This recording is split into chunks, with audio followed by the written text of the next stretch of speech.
Right. ఇక ఫిరాయింపు ఎమ్మెల్యేలలో అయితే గుబులైతే మొదలైంది. దానికి సంబంధించి డిస్కషన్లో మనతో పార్టిసిపేట్ చేయడానికి బీఆర్ఎస్ ఎమ్మెల్సీ తక్కలపల్లి రవీంద్రరావు గారు స్టూడియోలో సిద్ధంగా ఉన్నారు. Good evening sir. Good evening అండి. సార్, చూస్తున్నాం మనం స్పీకర్ నోటీస్కు 8 మంది ఎమ్మెల్యేల దగ్గర నుంచి ఎలాంటి సమాధానం వచ్చిందో మనందరికీ తెలుసు. దానిపై మీ స్పందన ఏంటి? మీరే ఇంతకుముందు మన టీన్యూస్లో మనం మాట్లాడిన ముందు ఒక్కొక్కరి క్లిప్పింగ్ని మీరు వినిపించారు. అవును. అది దాస్తే దాగేది కాదు, లేకపోతే మనం సృష్టించింది కాదు, మీ టీన్యూస్ సృష్టించింది కాదు, స్వయంగా వారు మాట్లాడింది. ఇంతకంటే ప్రత్యక్ష సాక్ష్యం ఏం కావాలి? తర్వాత అసెంబ్లీలో వాళ్ళు ఎక్కడ కూర్చుంటున్నారు స్పష్టమైంది. తర్వాత ఎక్కడనైనా ఈ 10 మంది ఎమ్మెల్యేల యొక్క కార్యాలయాల దగ్గర కానీ ఇండ్ల దగ్గర కానీ ఏం ఫ్లెక్సీలు ఉన్నాయి? తర్వాత అప్పటి నుంచి ఇప్పటి వరకు ఏనాడన్నా తెలంగాణ భవన్కి 10 మంది ఎమ్మెల్యేల ఒక్కరన్నా వచ్చారా? రాలేదు. కేసీఆర్ గారి దగ్గరికి ఒక్కరన్నా పోయినరా? పోలే. ఇక కండువలు కప్పుకొని మరి జాతీయ కండువలు ముఖ్యమంత్రి ఎందుకు కప్పుతాడు? లేకపోతే కాంగ్రెస్ పార్టీ ఢిల్లీ నుంచి వచ్చిన ఇన్ఛార్జ్ ఎందుకు కప్పుతారు? మరి పిసిసి అధ్యక్షుడు ఎందుకు కప్పుతారు? ఈ ముగ్గురు పార్టీకి ప్రతినిధులు. మరి వారు కూడా కప్పారు కదా. అంటే నిజంగా సిగ్గు, లజ్జ, చీము, రక్తం అంటారు కదా. ప్రజాస్వామ్య విలువలకి ఇంతగా తిలోదకాలుగా ఇచ్చినటువంటి నేతలు ఏ స్థాయికి దిగజారినరు? నిజంగా ఒక పార్టీ, రాజకీయాలు, ప్రజాస్వామ్యం, రాజ్యాంగం, ప్రజాప్రతినిధులు, దాంట్లో అత్యంత కీలకమైన ఎమ్మెల్యేలు, నిజంగా ఎమ్మెల్యేలు అనేటివి ఎంత గొప్ప. నా జీవితకాలం సింధూర గారు, నా జీవితకాలం నేను ట్రై చేస్తున్నా ఎమ్మెల్యే కావాలని. లైవ్ పాలిటిక్స్లో 30 years నుంచి ఉంటున్నా. నేను చేయని ప్రయత్నం లేదు. ఒక్కసారి అసెంబ్లీలో అడుగు పెట్టాలని నేటికి నెరవేరలే. 30 సంవత్సరాలుగా రాజకీయ పార్టీలల్లో అహోరాత్రులు పనిచేస్తూ ఆ ఒక్క ఎమ్మెల్యేనే పదాన్ని దక్కించుకొని సభలు అడుగు పెట్టాలని తనలాడే నా లాంటి వాళ్ళకి ఏం సంకేతాలు ఇస్తుండండి? ఈ ప్రజలకి ఏం గౌరవం ఇస్తుండండి? ఆ పదవులకున్న విలువేంటండి? ఇంత దిగజారుడు వ్యవహారం మాత్రం ఎప్పుడు కూడా జరగలే. ఇంత బహిరంగంగా బరితెగించి ఆ ఎమ్మెల్యే పదవి కాపాడుకోవడం కోసం సిగ్గు, లజ్జ అన్నీ వదిలేసి, మీకు కుటుంబాలు ఉన్నాయి, మీకు పిల్లలు ఉన్నారు, మీ పిల్లలు కూడా వింటుంటారు, మీ బంధువులు వింటుంటారు, మీ కులం వారు వింటుంటారు, ఓట్లేసిన వారు వింటుంటారు, ప్రజాస్వామ్యవాదులు వింటుంటారు. చాలా చైతన్యవంతమైన తెలంగాణ ప్రాంతం ఇది. ఈ తెలంగాణ ప్రాంతం నడిబొడ్డున ఉండి బరిదెగించి రకంగా మాట్లాడడం అయితే ఏ రకంగా చూసుకున్నా కూడా ఇది మంచిది కాదు, మంచి పరిణామం కాదు. బేషరతుగా వాళ్ళకి మాత్రం కూడా ప్రజల మీద, ఓటేసిన ప్రజల మీద, ప్రజాస్వామ్యం మీద, చట్టం మీద గౌరవం ఉంటే తక్షణమే రాజీనామా చేయాలి. రాజీనామా చేసుకొని నిజంగానే అభివృద్ధి కావాల్సి ఉంటే, అరే గమ్మత్ ఏంటంటే నాకు అర్థం కాకర్త 28 మంది ఎమ్మెల్యేలు బీఆర్ఎస్లో ఉన్నారు, 10 మంది ఎమ్మెల్యేలు కాంగ్రెస్ పోయారు. 20 మంది ఎమ్మెల్యేలకు నియోజకవర్గాలు లేవా? అభివృద్ధి అవసరం లేదా? ఈ 10 మంది మునగాళ్ళకి అవసరం వచ్చిందా అభివృద్ధి? మరి 22 నెలల నుంచి ఏం అభివృద్ధి చేశారు? ఎన్ని సంక్షేమ కార్యక్రమాలు పట్టుకొచ్చారు? అభివృద్ధి కోసం పోయిన పెద్ద మనిషి పోచారం శ్రీనివాసరెడ్డి గారు ఎంత సీనియరు, స్పీకర్గా మన దగ్గర చేశారు. వ్యవసాయ శాఖ మంత్రిగా కేసీఆర్ గారు గొప్ప గౌరవించారు. పెద్ద మనిషి ఆయన. కాటికి కాలు చాపే వయసులో పార్టీ మారి తగుదనమ్మా అని క్యాబినెట్ స్థాయి పదవి కూడా తీసుకున్నారు వారు. ఇప్పుడు పదవిలో ఉండరు. వారికి ముందు వెనక పైలట్, ఎస్కాట్ ఉంటుంది. ఈ రకంగా క్యాబినెట్ పదవి కూడా తీసుకొని నేను పార్టీ మారలే అని చెప్పడం అనేది ఎంత సిగ్గుచేటండి. ఏం సంకేతం ఈ జనరేషన్కి ఇస్తుండండి? రాజకీయాలు చాలా గొప్పవి, ఈ సమాజాన్ని శాసించగలిగేటివి, సమాజాన్ని భవిష్యత్తును నిర్మించగలిగే వ్యవస్థలు ఇవి. చట్టబద్ధమైన, రాజ్యాంగబద్ధమైన చట్టాన్ని రూపొందించే సభలలో ఉన్న సభ్యులు ఈ రకంగా మాట్లాడడం జీర్ణించుకోవడం. కొంతమంది అంటారు, సెటిల్ కూడా వేస్తుంటారు సింధూర గారు, మీరు చేయలేదా? మీ అప్పుడు జైన్ కాలేదా? ఎస్. ఏం చెప్పింది ఫిరాయింపు నిరోధక చట్టం? 2/3 మెజార్టీ ఉంటే మెర్జ్ కావచ్చు అని. ఎస్, 2/3 మెజార్టీ ప్రకారం ఈ మునిగిపోయిన లావై కాంగ్రెస్లో మేము ఉండలేమని చెప్పారు. మొత్తం గ్రూప్ అంతా కూడా వచ్చి కలిసారు, మెర్జ్ చేయారు. చట్టబద్ధం అది. అందుకని నాడు కాంగ్రెస్ కోర్టుకు పోలే, కోర్టులను ఆశ్రయించలే. ఇవాళ బీఆర్ఎస్ ఏదో కోర్టు పోయింది, చట్ట విరుద్ధంగా వాళ్ళు పార్టీ మారారు. ఫిరాయింపుల నిరోధక చట్టం ప్రకారం వారు చేసింది తప్పది కనుక మనం సుప్రీంకోర్టు దృష్టికి తీసుకెళ్ళాం. సుప్రీంకోర్టు 3 నెలల గడువు స్పీకర్కి విధించింది. 3 నెలల లోపల తేల్చమని. ఉన్నతమైన పదవి అండి స్పీకర్ అంటే. అలాంటి పదవికి నువ్వు భంగపాటు కలిగించేలా సిగ్గుమాలిన స్టేట్మెంట్ తీసుకొని పార్టీ మారలేదని చెప్పని రికార్డ్ చేసి ఇది ముందు పెట్టడం ప్రజాస్వామ్యానికి ఇది కలంకం. ఖచ్చితంగా దీన్ని యావత్ ప్రజాస్వామ్యవాదులు ఖండించి తీరుతారు, ప్రజాక్షేత్రంలో నిలదీస్తారు. చట్ట పరిధిలో తప్పించుకోలేరు. ఒకవేళ రాజ్యాంగంలో ఎక్కడైనా చిన్నపాటి లొసుకుని ఆసరా చేసుకొని బరిదెగించి కనుక కొనసాగే అవకాశం ఉంటే మాత్రం ఇక వీరిని ప్రజలైతే కాపాడరు, ప్రజలైతే హక్కుని చేర్చుకోరు.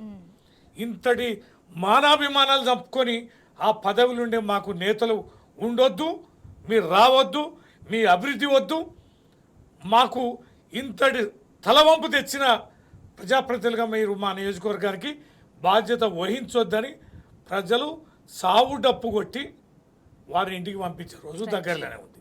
రైట్ సార్, మీరు చెప్పండి, ఈ ఫిరాయింపు ఎమ్మెల్యేలు ఎవరైతే ఉన్నారో వాళ్ళు గతంలో మేము పార్టీ మారాము అని వాళ్ళే చెప్పారు, ఇప్పుడు మేము మారలేదు బీఆర్ఎస్లో ఉన్నాము అని వాళ్ళే చెప్తున్నారు. ఈ రెండింటికి అసలు డిఫరెన్స్ ఏంటి? అప్పుడు ఎందుకు మారామని చెప్తున్నారు, ఇప్పుడు ఎందుకు మారట్లేదు అని అంటున్నారు. దీనిపై మీ విశ్లేషణ ఏంటి అసలు? నేను అనుకుంటా వాళ్ళు మారినప్పుడు వాళ్ళ ముఖ్యమంత్రి రేవంత్ రెడ్డి గారు ఇచ్చిన అష్యూరెన్స్, బీఆర్ఎస్ పార్టీని బొంద పెడతాం, కేసీఆర్ కేటీఆర్ని జైల్లో పెడతాం, హరీష్ రావుని జైల్లో పెడతాం, ఇక బీఆర్ఎస్ ఉండదు, కుటుంబ సభ్యులందరూ జైల్లోనే ఉంటారు, చాలా అవినీతి చేసిండ్రు, అవినీతిని అక్కిస్తాం, ఆ పార్టీ చీలికలు పేలికలు అయితేనో సినిమా చూపించాడు. అంటే మాకు తెలిసిన సమాచారం సినిమా చూపించి నమ్మబలికి అంటే సిగ్గుమాలిన వాళ్ళు అనుకోండి, వీళ్ళు సీనియర్లు. వాస్తవంగా అట్లాంటి ఒక రకమైన రేవంత్ రెడ్డి క్యారెక్టర్ తెలిసిన వాళ్ళు ఎవరైనా అంత సులభంగా నమ్మరు. సరే, యావత్ తెలంగాణ ప్రజలు కూడా కొంతమేరకు నమ్మారు, కొన్ని జిల్లాలు ప్రభావితమైనవి, ఇలాంటి పెద్ద మనుషులు కూడా ప్రభావితమైనరు, జైన్ అయ్యారు. అంటే బీఆర్ఎస్ పార్టీ ఉండదని. తర్వాత 6 గ్యారెంటీలు 13 హామీలు బ్రహ్మాండంగా అమలుపరుస్తాం, నిధులు బ్రహ్మాండంగా ఉన్నాయి, ప్రజల బ్రహ్మాండమైన క్రేజ్ వస్తుంది. మళ్ళీ 2వ టర్మ్ కూడా ఇప్పటికి కూడా అంటాడు కదా రేవంత్ రెడ్డి, 2వ టర్మ్ కూడా కాదు 20 ఏళ్ళు కూడా నేనే ఉంటాను. అయితే ఈ నమ్మబలకడంలో ఆ విశ్వాసంతో వాళ్ళు పార్టీ మారి క్రమేణా ఏమైంది, 6 గ్యారెంటీలు 13 హామీలు పక్కదారి పెట్టినాయి. వాళ్ళ వల్ల కాడాలే. రుణమాఫీ ఉంది, 50% కూడా కాలే. ఆర్టీసీ బస్సులో మహిళలకనే వేసిండ్రు, అది కూడా అరకొర బస్సుల సంఖ్యను బాగా తగ్గించి మహిళలు కుక్కి వాళ్ళు తనుకునే పరిస్థితిని తీసుకొచ్చి వాళ్ళ ఆత్మగౌరవాన్ని ఇబ్బంది కలిగే రీతిలో బస్సులది ఉంది. ఇక మిగతా చాలా ఉన్నాయి కదా చేయని 200 యూనిట్లు అంటారు, కానీ చాలా మందికి 200 యూనిట్లు దాటి 1 యూనిట్ పెరిగినా కూడా మేము బిల్లు ఇవ్వమని అనేక రకాలైన డొంక తిరుగుడు, చాలా మందికి ఆ పరిధిలోకి రాకుండా చేయడం, బోనస్ ఎగ్గొట్టడం, సిలిండర్ల డబ్బులు వేయకపోవడం, అంటే చేసే వాటిల్లో కూడా విపరీతమైన కటింగులు చేయడం. ఇండ్లు అంటున్నారు, ఎంత విచిత్రం తెలుసా మీకు సింధూర గారు. ఇప్పుడు మన నియోజకవర్గానికి 3500 ఇళ్ళు అన్నారు, సరిగ్గా 1500 ఇళ్ళు కూడా వాళ్ళు పెట్టుకున్న నామ్స్ ప్రకారం ఫిట్ కాడాలి. 2000 ఇళ్ళు మిగులుతున్నాయి.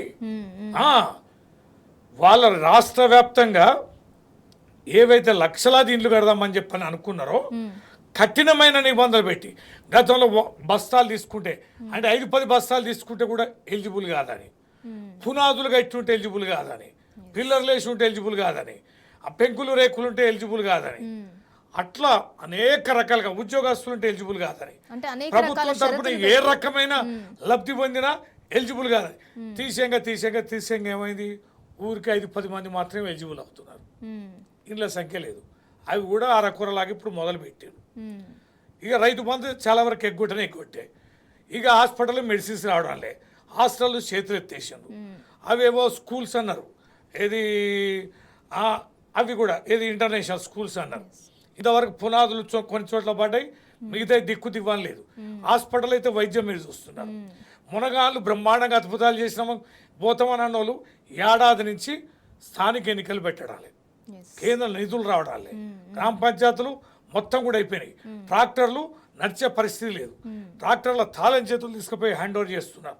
మేము ఇక వీటిని భరించలేమని. ఎక్కడ మురికి చెత్త, విపరీతమైన దోమలు, జ్వరాలు.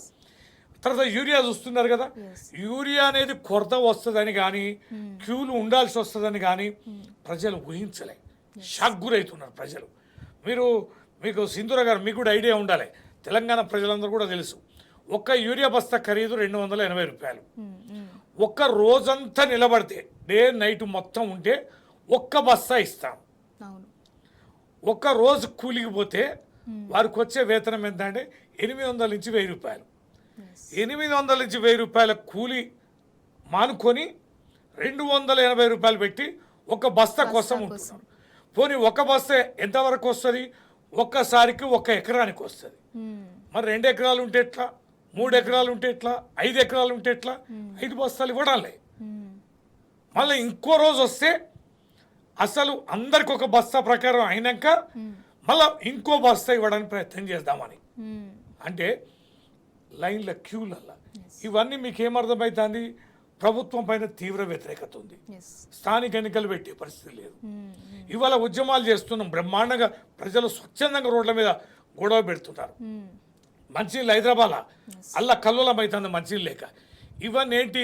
ప్రభుత్వ వ్యతిరేకత వచ్చింది. తర్వాత చట్టం చాలా క్లిష్టతరమైందని అర్థమైంది. చాలామంది ఎమ్మెల్యేలు వస్తారని కళ్ళబోలి మాటలు చెప్పారు కదా, ఒక్క ఎమ్మెల్యే కూడా పోయే పరిస్థితి లేదు కాంగ్రెస్లోకి. అప్పుడు ఏమైందంటే ఒక్క ఎమ్మెల్యే వచ్చే పరిస్థితి లేదు. ఫిరాయింపుల నిరోధక చట్టం సీరియస్గా ఉంది. సుప్రీంకోర్టు దీన్ని గమనిస్తున్నది, స్పీకర్కే ఆదేశాలు ఇచ్చింది. కాబట్టి చట్టపరంగా ఇది నిలవదు కనుక మనం సస్పెన్షన్ గురి అవుతాం, దీన్ని తప్పించుకోవాలి. తర్వాత ఏంటి? పోనీ ఏదన్నా కానీ ఈ చట్టపరి తప్పిపోతే రాజీనామా చేద్దాం, మళ్ళీ ఎన్నికల పోదాం అంటే పిచ్చ కొట్టుడు కొట్టేటట్టు జనం. ఓట్లు అడిగే పరిస్థితి లేదు. నామినేషన్ కూడా వేయలేరండి. నేను ఛాలెంజ్ చేస్తాను, ఇప్పుడున్న 10 మంది కనుక రాజీనామా చేసి నామినేషన్ ఏమానండి, నామినేషన్ వేసే పరిస్థితి కూడా లేదు. కనుక రెంటే చేయడం రేవడి అంటారు కదా తెలంగాణలో సామెత. నాడు చేరేటప్పుడు ఉన్న వాళ్ళ అహంభావం, కల్పించిన నమ్మకాలు, విశ్వాసం అది కొరవడి ప్రజల్లో వస్తున్న వ్యతిరేకత, ప్రభుత్వంపై తీవ్రమైన వ్యతిరేకత, చట్ట పరిధిలో ఉన్నటువంటి అంశాలు ఇవన్నీ పరిగణనకు తీసుకొని ఇలాంటి లఫోట్ మాటలు, జూటా మాటలు, పార్టీ మారలేదని మాటలు అంటున్నారు. పార్టీ మారని ఎన్నో చెప్పిన ఇప్పుడు మనం ఇంతకుముందే. మరి మన ఎల్కతుర్తిలో బహిరంగ సభ అయిందిగా, రైతుతోత్సవ సభ. ఆ సభలో 10 మంది ఎమ్మెల్యేలు ఉన్నారు. సింధూర గారు లేరు, సభలో లేరు. రాష్ట్రంలో ఇవాళ యూరియా కొరత కావచ్చు, అనేక పాల్గొంటున్నారు మీద బీఆర్ఎస్ పోరాడుతుంది. ఆ నిరసనల్లో, ఆందోళనల్లో ఎక్కడా కనిపించట్లేదు. ఒక్క మాట అంటున్నారా? రైతులకు యూరియా కోసం ఇబ్బందిగా ఉంది, ఈ ప్రభుత్వం తక్షణమే యూరియా అందించాలని ఎక్కడన్నా అంటున్నారా? ఒక్క మాట అంటాలి. పెన్షన్లు ఇవ్వమని అంటున్నారా? అంటులే. ఇవాళ టీజీపీఎస్సీ పెద్ద ఇష్యూ అయింది, హైకోర్టు రద్దు చేసింది. ఇవాళ మా ఎమ్మెల్యేలు అందరూ స్పందిస్తున్నారు, యువత అంతా గగ్గోలు పెడుతున్నారు, పోలీసులు లాఠీ చార్జీ పెట్టి కొడుతున్నారు. మరి ఒక్క ఎమ్మెల్యేనా స్పందిస్తున్నారు? అంటే మా నియోజకవర్గ అభివృద్ధి కోసమే మేము వెళ్ళాము అని మాట్లాడుతున్నారు. నియోజకవర్గ అభివృద్ధి కోసం వెళ్తే గంట మాట్లాడతారు, 2 గంటలు మాట్లాడతారు. ఇన్ని నెలల తరబడి అయితే ఉండి మాట్లాడారు కదా సార్. ఇక స్వచ్ఛంగా బరిదెగించి వారు అసెంబ్లీనే వాళ్ళతో కూర్చుంటా అంటే మా కౌన్సిల్లో కూడా కొందరు ఉన్నారు. పట్నం మహేందర్ రెడ్డి ఉన్నాడు, ఆయన చీఫ్ విప్ చేసింది తెలుసా. Mahender Reddy BRS party banner మీద గెలిచాడు లోకల్ బాడీ ఎలక్షన్స్లో. అంటే కారు గుర్తు బీఆర్ఎస్ పార్టీ ఇచ్చిన బీఫారం మీద ఇవాళ కాంగ్రెస్ పార్టీ చీఫ్ విప్గా అపాయింట్ చేసింది. ఎందుకంటే బరిదేకి ఏమైనా ఉందా? మా పార్టీలో ఉన్న ఎమ్మెల్సీలు అందరూ కాంగ్రెస్ దాంట్లో కూర్చుంటారు. విజువల్స్ తీయండి. ఇప్పుడు అసెంబ్లీలో ఉన్న వాళ్ళు కానీ మా కౌన్సిల్ ఉన్న ఎమ్మెల్సీలు కానీ కాంగ్రెస్ పార్టీలో చేరిన వాళ్ళ కూర్చోవడం ఎక్కడనో ఎడ కూర్చుంటారో మీరు చూపించండి. ఇంతకంటే స్పష్టమైంది ఇవన్నీ కూడా ప్రజలు అర్థం చేసుకుంటున్నారు. సందర్భం రావాలని చూస్తున్నారు. ప్రజలు ఎప్పుడు చెప్తారండి, ఎప్పుడు వాత పెడతారు? ఓటుతోటి. కర్రు కాల్చి వాత పెట్టడం అనేది వారికి ఒక సమయం ఉంది. అవును, they are waiting for that time. ఆ సమయం వచ్చినాక ఖచ్చితంగా చేస్తారు. వాళ్ళ ముందుందైతే 2 అంశాలు. ఒకటి, సుప్రీంకోర్టు పరిధిలోకి పోతే ముందే స్వచ్ఛందంగా రాజీనామా చేయాలి. సుప్రీంకోర్టు నిర్ణయం తీసుకుంటుంది. ఒకవేళ స్పీకర్ గారు ఏదో ఒక్కరిద్దరిని, ఈ మధ్యకాలంలో వార్తలు వస్తున్నాయి, నిన్న ఇవాళ ఒక కడియం శ్రీహరిని, ఓ దానే నాగేందర్ రెడ్ హ్యాండర్గా దొరికిన కనుక వారిని రాజీనామా చేయించి మిగతా 8 మందిని ఉంచుతామని ప్రయత్నం కనుక చేస్తే ఆ 2తోటైతే ఆగదు. ఈ రాష్ట్రంలో అనేక రకాల పరిణామాలు, కొత్త పరిణామాలు మీరు చూస్తారు. ఆ పరిణామాలు త్వరలో ఏంటనేది కూడా బయటకు వస్తాయి. అండ్ సార్, ఇవాళ ఈ ఫిరాయింపు ఎమ్మెల్యేలు అనేవాళ్ళు ఇప్పుడు మేము బీఆర్ఎస్లోనే ఉన్నాము, మేము పార్టీ మారలేదు అని చెప్తున్నారు. అసెంబ్లీలో కోమటిరెడ్డి గారు చెప్పారు బీఆర్ఎస్కి ఉన్నది 29 మంది ఎమ్మెల్యేలే అని చెప్పి. మరి అప్పుడెందుకు ఖండించలేదు? టీపీసీసీ చీఫ్ మహేష్ కుమార్ గౌడ్ గారు మాట్లాడినప్పుడు అప్పుడెందుకు ఖండించలేదు? ఇవాళ ఎందుకు మేము బీఆర్ఎస్లోనే ఉన్నాము అని చెప్తున్నారు? అంటే బై ఎలక్షన్స్ వస్తాయి, మాకు నామినేషన్కి కూడా, ఇందాక మీరు అన్నట్టుగా నామినేషన్కి కూడా మాకు ఎలిజిబిలిటీ ఉండదు, ప్రజలు ఖచ్చితంగా మమ్మల్ని నమ్మరు, ఒకవేళ నామినేషన్ మేము వేసినా ఎమ్మెల్యే క్యాండిడేట్గా మేము నుంచున్నా కూడా మమ్మల్ని ఎట్టి పరిస్థితుల్లో గెలిపించరు. ఎందుకంటే ఈ గడిచిన 22 నెలలుగా కూడా కాంగ్రెస్ వైఫల్యాలని ఒకటొకటిగా మనం చూస్తూనే ఉన్నాము. ఎట్టి పరిస్థితుల్లో మేము గెలవము, ఓడిపోతాము అనేసి వాళ్ళకి సంకేతాలు ఉన్నాయి, వాళ్ళకి తెలుసు. కాబట్టి ఆ భయం పట్టుకొని మేము బీఆర్ఎస్లోనే ఉన్నాము అని వాళ్ళ పదవిని కాపాడుకునే ప్రయత్నం చేస్తున్నారు అనుకోవచ్చా? ఎన్ని గొడవలండి, ఎన్ని వాస్తవమే. మన జగిత్యాల నియోజకవర్గంలో జీవన్ రెడ్డి గారు ధర్నా చేసిందండి. సంజయ్ పాటిల్ చేస్తే, డాక్టర్ సంజయ్ పాటిల్ చేస్తే, ఈ దరిద్రుని పాటిల్ చేసి నేను సీనియర్ని, నేను ఎమ్మెల్సీగా ఉన్నా, మీరు ఎట్లా చేసుకుంటారని రోడ్డు మీద ధర్నా చేసి, ఓకే, అంతకు మించిన సాక్ష్యం ఏం కావాలి? తర్వాత ఈ పటాన్ చెరువు ఎమ్మెల్యే క్యాంప్ ఆఫీస్ మీద దాడి చేసాం. వీడు మా కాంగ్రెస్ పార్టీలో ఎట్లా చేరుతావు నువ్వు, దుర్మార్గుడా, నువ్వు చేసిన దుర్మార్గాలు, అరాచకాలు, భూ కబ్జాలు కాపాడుకోవడం కోసం మా పార్టీలో చేరతావా, మా కాంగ్రెస్ పార్టీ కాదని దాడి చేసి ఆయన బీభత్సం చేసి ఆయన ఎన్ని బోర్న ఎట్లా విలిపించిండో మనం చూసాం. ఈ రియాక్షన్స్ అనేటివి 2 పార్టీలలో వస్తాయి. కాంగ్రెస్లో వీడు అనవసరంగా అన్యాయంగా వచ్చాడు అనేది ఒకటి. రెండోది బీఆర్ఎస్ పార్టీలో వీడు మా పార్టీ నుంచి గెలిపిస్తే వీడు పార్టీ మారుతాడని ఇది వచ్చింది. రెండోది ఏంటంటే చదువుకున్న వాళ్ళు, యువకులు, మేధావులు, విజ్ఞానవంతులు, ప్రజాస్వామ్యవాదులు అందరు కూడా ఇంతగా బరిదెగించిన వీరి పట్ల అసహనం అనేది పెరిగిపోయింది. మీరు సింధూర గారు దీనికి ఇంకా బాగా వేడి రావడానికి గల కారణం ఏంటంటే ముఖ్యమంత్రితో కూర్చొని నిన్ననో మొన్ననో సుదీర్ఘంగా భేటీ అయ్యారు. మా పరిస్థితి ఏంది, ఏ కరువు పెడితే ఎంత ఘోరమైన ఏ కరువు తెలుసా? కాంగ్రెస్ వాళ్ళు మమ్మల్ని పార్టీ అనుకోవాలి, బీఆర్ఎస్ వాళ్ళు నిత్యం వేధిస్తారు, అధికారులు మా మాట వింటాలే, మాకు ఏం పనులు జరగడాలే, ప్రభుత్వ స్కీములు ఏవి కూడా ప్రజలకు చేతకి చేరడాలే. మేము ఎమ్మెల్యే కాబట్టి అధికారుల పార్టీ మారిన మీకోసం అన్న కాంచెలి మా ఇంటికాడ వచ్చి కూర్చుంటారు, మేము చేయలేకపోతున్నాం, నిధులు లేవు, మా పరిస్థితి ఏంది అని బోర్న ఏడుస్తుంటే చేసేదే ఉంది, పార్టీ మారలేదు అనండి, మీ పార్టీలోనే ఉన్నామని చెప్పండి అని ముఖ్యమంత్రి లేచిపోయిందట. నిన్ను కాపాడలే అని పైసలు ఇవ్వలే, ఇప్పుడు డెవలప్మెంట్కు డబ్బులు ఇవ్వలేడు, ప్రజల్ని మెప్పించలేడు, ప్రజలకు ఇచ్చిన హామీలు నెరవేర్చలేరు, 2 పార్టీల నుంచి ఒత్తిడి ఉంది, మా పార్టీలకు ఎందుకు వచ్చినవరు అని వీడంటాడు, మా పార్టీ నుంచి ఎట్లా పోతారు అని వాళ్ళు అంటున్నారు. అన్ని రకాల ఏ తర్వాత ఇలా వాళ్ళ ఇళ్ళల్లో తలుపేసుకొని బోర్న ఏడ్చే పరిస్థితి ఉన్నది.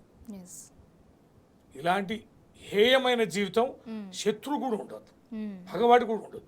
బాన్సువాడలు కూడా పెద్ద మనిషి ఆయన శ్రీనివాసరెడ్డి ఆడ కాంగ్రెస్ లీడర్లు అందరూ నిలేసి సిగ్గు మాలేవాడికి ఈ వయసులో ఇక్కడ శరం ఉన్నదని తిట్టిన వాళ్ళు ఎవరికైనా మా పార్టీ వాళ్ళ కంటే ఎక్కువ కాంగ్రెస్ వాళ్ళు ఎట్లా వస్తారో మా పార్టీలకని.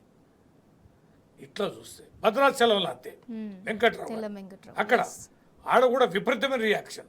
ఆయన కూడా ఇలా గ్రామాల నియోజకవర్గంలో స్వేచ్ఛగా తిరిగే పరిస్థితి లేదు.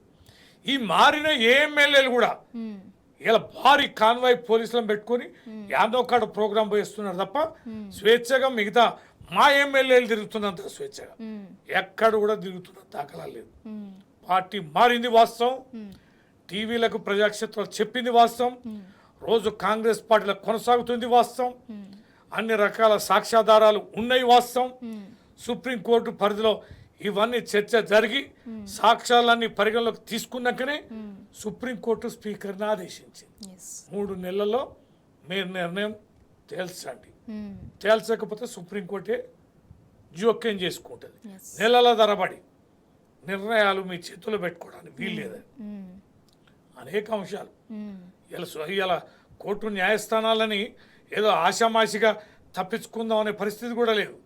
రాష్ట్రపతి గవర్నర్లను కూడా ఆదేశించింది కోర్టు. మీరు బిల్లులు ఇష్టం వచ్చినట్టుగా నెలల తరబడి మీ దగ్గర పెడితే ఎన్నికైన ప్రభుత్వాలు నిర్ణయాలు చేయకుండా మీరు దగ్గర పెట్టుకోవడం సరైనది కాదని. కాబట్టి చట్టం అనేది కూడా ఒకటి ఉంది, ప్రజాక్షేత్రం అనేది కూడా ఒకటి ఉంది. ఈ రెండు కూడా చాలా తీవ్రమైనటువంటి ఒత్తిడిలో ఉండడం వల్లనే ఈ ఎన్నికల్లో ఈ గంట నుంచి బయటపడడానికి ఈ ఎమ్మెల్యేలు ఆడుతున్న నాటకం, బోటకం, అబద్ధం మాటలు, మరి ఇంత సిగ్గు శరం తప్పి మాట్లాడుతున్న ఈ ఎమ్మెల్యేల కుటుంబాలకు కూడా నేను విజ్ఞప్తి చేస్తున్నా, వాళ్ళ బంధువులకు కూడా విజ్ఞప్తి చేస్తున్నా, ఇంతటి ఏయమైన బతుకు మీకెందుకు? మీకు నిజంగా ఇప్పటికైనా మీకు సిగ్గు శరం ఉంటే తక్షణమే రాజీనామా చేసి, మీకు రాజకీయాల మీద ఇంకా నమ్మకం, విశ్వాసం ఉంటే, సేవ చేయాలనుకుంటే ఎన్నికల్లో పోటీ చేయండి, లేదా రాజీనామా చేసి ఇంట్లో పోయి పండండి. చేసిన తప్పును ఇప్పటికైనా సరిదిద్దుకోండి అని ఇలా మీ టీ న్యూస్ ద్వారా ఆ పార్టీ మారిన ఎమ్మెల్యేలకు విజ్ఞప్తి చేస్తున్నాను. సార్, గతంలో ఇదే రేవంత్ రెడ్డి ఒక పార్టీ బీఫామ్ మీద గెలిచి వేరే పార్టీలోకి ఎవరైతే జంప్ అవుతారో వాళ్ళని అస్సలు ఉపేక్షించేది లేదు, వాళ్ళని ఉరితీయాలి అని కూడా మాట్లాడారు. ఇవాళ మరి ఈ 10 మంది ఎమ్మెల్యేలు కాంగ్రెస్లోకి వెళ్తుంటే మరి సీఎం రేవంత్ రెడ్డి ఏం యాక్షన్ తీసుకోలేదు కదా, మీరు ఎలా చూస్తారు? అండ్ ఈ ఎఫెక్ట్ నెక్స్ట్ జరగబోయే స్థానిక సంస్థల ఎలక్షన్స్ మీద ఎలా ఉండబోతున్నాయి? సింధూర గారు, మీరు అన్నట్టు ఆ విషయం మనం మర్చిపోయినాము. కానీ ఎంత కీలకమైందంటే ఈ మునగాడు ఎన్నికల సందర్భంలో ఇప్పుడు మన పార్టీలో చేరింది కదా 2/3 మెజార్టీ ప్రకారం చేరిన ఎమ్మెల్యేల నియోజకవర్గాల పోయి పార్టీ మారిన కుక్కని తరిమి కొట్టండి, అసెంబ్లీ గేటు తాకనియొద్దు. ఇవాళ మీ ముందు ప్రమాణం చేసి చెప్తున్నా, రేపు మా పార్టీ అధికారంలోకి వస్తే ఇట్లాంటి వాటిని ప్రోత్సహించాం. మీకు విజ్ఞప్తి చేస్తున్నా, మా పార్టీ వాడైనా ఏ పార్టీ వాడైనా పార్టీ మారిన వాళ్ళని రాళ్లతో తరిమి కొట్టి చంపండి అని ఎవిడెన్స్ ఉన్నాయి. మీరు కూడా అనేక మార్లు ఆ టీవీలలో డిస్ప్లే చేశారు. మరి ఆ రకంగా మాట్లాడిన నాలుగు తాటి మట్టన ఈ ముఖ్యమంత్రి ఇంతటి దిగజారుడు పూటకొక్క మాట మాట్లాడే ఈ దిగజారుడు ముఖ్యమంత్రిని పట్టుకొని, ఇలాంటి అబద్ధాల కోరును పట్టుకొని ఏమన్నాడంటే ఎన్నికల ముందు ఈ రాష్ట్ర ఆదాయం ఏంటో తెలుసు, సంపద సృష్టించడం ఎట్లా తెలుసు, ఈ ఆదాయాన్ని పెంచడం తెలుసు, ఈ ఇచ్చిన హామీలను అమలు పరచడం తెలుసు. ఇవన్నీ అంచనా లేకుండా పిచ్చోళమై చేస్తానమా? సుదీర్ఘంగా అధికారంలో ఉన్న కాంగ్రెస్ పార్టీ పాలించడం తెలిసిన పార్టీలకి ప్రతినిధిగానే మాట్లాడుతున్నా. ఊకదంపుడు ఉపన్యాసాలు ఇవన్నీ మాట్లాడినావు. తర్వాత ఏం మాట్లాడినావు? ఇది అప్పుల రాష్ట్రం, ఏదో అప్పు ఇప్పుడు తెలిసినట్టు, అంతకుముందు తెలియనట్టు, లంకెల బిందెలు ఉన్నాయి అనుకున్నా, ఆదాయం లేదు. అరే నువ్వు వచ్చినాక నీ బ్రోకర్ మాటలు, చిల్లర మాటలతోటి అంతర్జాతీయ సంస్థలు అప్పించే పరిస్థితి లేదు. ఇవాళ రియల్ ఎస్టేట్లు మొత్తం కూడా కుదేలైపోయి ఏ వ్యాపార సంస్థలు కూడా వీడు పోయినాకనే మేము మొదలు పెడతాం అని ఎక్కడికక్కడ స్తంభించిపోయి సంపద మొత్తం కూడా నీరు గారిపోయి ఇలా వ్యవస్థలన్నీ కూడా నిర్వీర్యం అయిపోయినాయి. కారణం ఈ ముఖ్యమంత్రి మాటలే. తర్వాత ఏమన్నాడు? ఢిల్లీ పోతే ఎవడు అపాయింట్మెంట్ ఇవ్వడం లేదు, వీడు ఎందుకు వచ్చిండ్రా అని చెప్పని, అని మా చెప్పులు ఏడ ఎత్తుకపోతారని చెప్పని చెప్పుల దొంగలాగా చూస్తున్నారు అని ఒక్క ముఖ్యమంత్రి మాట్లాడొచ్చా? కేసీఆర్ గారు రాష్ట్రాన్ని తీసుకొచ్చి 10 సంవత్సరాల్లో కరోనా ఉండి, కరోనాను 3 ఏళ్ళు ఎదుర్కొని, కొత్త రాష్ట్రం విభజన సమస్యలు ఎదుర్కొని ఉన్న 1 సంవత్సరం ముందు ఎన్నికల పోయి మొదటి టర్ములో అంటే ఏ తర్వాత 9 ఏళ్లలో ఈ రాష్ట్రాన్ని ఎన్ని రంగాల అభివృద్ధి పథంలో ముందుంచారండి? ఎక్కడున్న వ్యవసాయం ఎక్కడ పోయింది, ఎక్కడున్న కరెంట్ ఎక్కడ పోయింది, ఎక్కడున్న విద్యుత్ మన సాగునీరు ఎక్కడ పోయింది, మిషన్ భగీరథ లాంటి ఇలా పథకం దేశాన్ని మొత్తానికి ఆదర్శమైంది కదా. ఇలా కేంద్రం ఆదర్శంగా తీసుకొని ఇంప్లిమెంట్ చేసే పరిస్థితికి వచ్చింది కదా. మన రోడ్లు కానీ, మన పచ్చదనం కానీ, మన శాంతి భద్రతలు కానీ, మన ఆర్థిక సంపత్తి కానీ 67,000 కోట్ల రూపాయలున్న మన రాష్ట్ర ఆదాయం 3 లక్షల కోట్లకు తీసుకెళ్ళింది కేసీఆర్ గారు కదా. ఇంత గొప్ప రాష్ట్రాన్ని దిగజారుస్తున్నారు కనుక ప్రజలకు కూడా నమ్మకం విశ్వాసం అనేది పోయింది కనుక ఈ పార్టీ నుంచి గెలవం గనక చట్టం కఠినంగా ఉంది కనుక వీళ్ళ నుంచి ఎట్లా తప్పించుకోవాలని ఒక హేయమైన చర్యకు వాళ్ళు పాల్పడుతున్నారు. పార్టీ మారలేదని కనుక బీఆర్ఎస్ ప్రజలకి విజ్ఞప్తి చేస్తున్నాం, కాంగ్రెస్ వారికి విజ్ఞప్తి చేస్తున్నాం. మరి ఆ నియోజకవర్గాల కాంగ్రెస్ పార్టీ ఇంకా ఏం నిర్ణయం చేయాలి, బీఆర్ఎస్ పార్టీ ఏం నిర్ణయం చేయాలనేది భవిష్యత్తులో ఖచ్చితంగా నిర్ణయం తీసుకుంటాం. సార్, ఇందాక నేను అన్నట్టు సార్, ఈ 10 మంది ఫిరాయింపు ఎమ్మెల్యేలు ఎవరైతే ఉన్నారో వాళ్ళు మేము బీఆర్ఎస్లోనే ఉన్నాము అని చెప్పి మాట్లాడుతున్నారు. సో బీఆర్ఎస్ తదుపరి కార్యాచరణ ఏ విధంగా ఉండబోతోంది, ఈ ఫిరాయింపు ఎమ్మెల్యేల అంశాలతోటి వాళ్ళ నియోజకవర్గాలలో స్థానిక సంస్థల ఎలక్షన్స్పై ఏ విధంగా ఎఫెక్ట్ పడనుంది, మీ విశ్లేషణ ఏంటి? మేమైతే వెంటాడుతాం, వదిలే ప్రసక్తే లేదు. ఒకవేళ స్పీకర్ నిర్ణయం సరిగా తీసుకోకపోతే న్యాయస్థానంలో కొట్లాడతాం, ప్రజాక్షేత్రంలో కొట్లాడతాం. వీరి యొక్క బీఆర్ఎస్ బిడ్డ బీఆర్ఎస్ అన్నావు కదా, మర్రా బీఆర్ఎస్ పార్టీ కండవ కప్పుకో, బీఆర్ఎస్ పార్టీ వేదికల మీదకి రా తెలంగాణ భవన్కు రా బిడ్డ, రా అని పట్టుకొస్తాం, వదలం కదిగా. మా పద్ధతి, మా కార్యాచరణ మాకుంది. చట్టబద్ధంగా ఏం చేయాలి, ప్రజాక్షేత్రంగా ఏం చేయాలనేది వారిని మాత్రం వదిలే ప్రసక్తే లేదు, నిద్రపోనిచ్చం వచ్చేట్లేదు. నెంబర్ 1. నెంబర్ 2, వారి నియోజకవర్గాలే కాదు, ఇలా యావత్ తెలంగాణలో కూడా కాంగ్రెస్ పాలన 6 గ్యారెంటీల 13 హామీలు విఫలమైన ఈ ప్రభుత్వం పట్ల ప్రజలు చాలా కోపంతో ఉన్నారు. కాబట్టే స్థానిక ఎన్నికలు నిరంతరం వాయిదా ఇస్తున్నారు. కోట్లాది రూపాయల కేంద్ర నిధులు రావాలి, ఫైనాన్స్ కమిషన్ నుంచి రావాల్సిన నిధులన్నీ కూడా రావడాలి. స్థానిక పాలన స్తంభించిపోయింది. స్థానిక పాలన స్తంభించిపోవడంతో ప్రజల్లో కూడా విపరీతమైన ఆగ్రావేశాలు వస్తున్నాయి. వీటన్నిటినీ తట్టుకొని ఎన్నికలు నిర్వహించలేక ఎన్నికలను రకరకాల కారణాలతో వాయిదా వేసుకుంటూ పోతున్నారు. కనుక ఇవి అన్నీ కూడా జమై ఈ వారు ఎన్నికల్లో ఖచ్చితంగా ప్రజా ఆగ్రహానికి గురవుతారు. ఖచ్చితంగా బీఆర్ఎస్ పక్షం వైపు ప్రజలు ఉన్నారు. సారే రావాలి, కారే రావాలనే అభిప్రాయం ఇవాళ ప్రజల్లో విపరీతంగా బలంగా ఉంది. మొన్న కూడా చూసాం మనం ఇక్కడ గణేష్ నిమజ్జన ఉత్సవాల్లో ఎక్కడ చూసినా సారే రావాలి, కారే రావాలని పాటలు ప్రజలు డీజే సాంగ్స్ పెట్టి చేస్తుంటే పోలీసు వాళ్ళు తట్టుకోలేక అసహనానికి గురై అరెస్టులు చేయడం, ఈ రకమైన వికృతాలు కూడా చూస్తున్నాం. ఇలా ఆపితే ఆగేది కాదు, దాస్తే దాగేది కాదు. వాళ్ళు పార్టీలో చేరింది ఎట్లా దాగదో ఇవాళ ఈ ప్రభుత్వం పైన వ్యతిరేకత అనేది కూడా దాస్తే దాగేది కాదు. ఏ ఎన్నిక పెట్టినా విజయం బీఆర్ఎస్ని వరిస్తుంది. ప్రజలు బీఆర్ఎస్ పక్షానే ఉన్నారు. కేసీఆర్ గారి నాయకత్వాన్ని కోరుకుంటున్నారు, కేసీఆర్ గారు రావాలని కోరుకుంటున్నారు. కేసీఆర్ గారి పైన చేస్తున్న దాడుల్ని కూడా ఇవాళ ప్రజలు భరించే పరిస్థితి లేదు. దాని కూడా జవాబు దీని ద్వారా ఇవ్వాలని చెప్పని ప్రజలు భావిస్తున్నారు. సార్, ఫిరాయింపు ఎమ్మెల్యేల అంశంపై డిస్కషన్లో పార్టిసిపేట్ చేసినందుకు బీఆర్ఎస్ ఎమ్మెల్సీ తక్కలపల్లి రవీందర్ రావు గారు థ్యాంక్ యూ సో మచ్.